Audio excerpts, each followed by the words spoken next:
2014 marks my 5th year teaching. In the world of Blue Ash Elementary, that makes me one of the new kids on the block. While I'm still in my beginning years as an educator, I have watched, carefully, and observed a few things. Educators, at least those teaching in an elementary school, all seem to have a few things in common. We all have a little issue with perfectionism.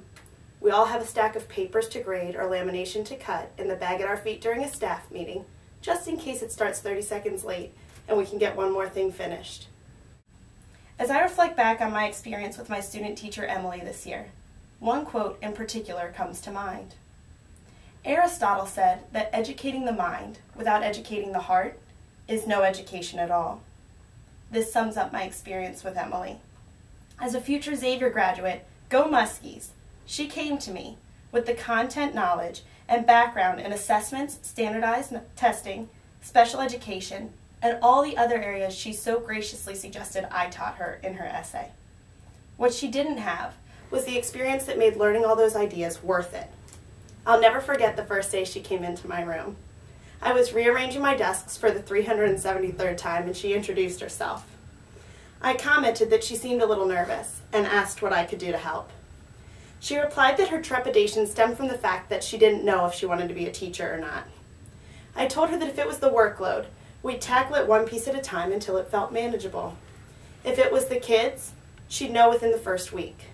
Let's be honest, she'd have known before her first lunch.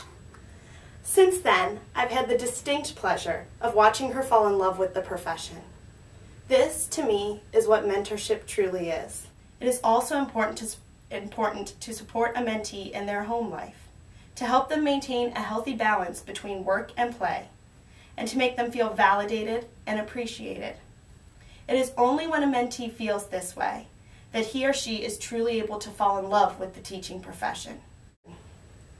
And it is only those in love with the teaching profession that become distinguished educators. It is Aristotle's educating the heart. I actually didn't want to be a teacher growing up. I was very determined that I was going to be a litigation attorney. That's what my dad does, and we were going to open our own practice called Ellis & Ellis.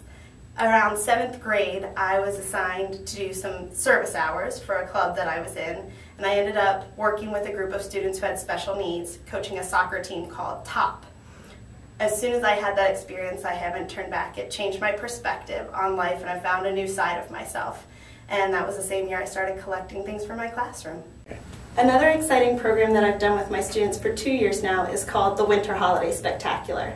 This is exciting to me because it's a project completely student-created and driven. What my students do is they decide on a country, and we research what they're doing at that point in time in that country. We cover everything from the weather to current events, and they report on those through various media.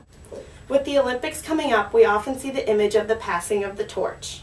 This is not so different than mentoring. With the torch now in Emily's hands, it's my fervent hope that she goes and sets the world on fire.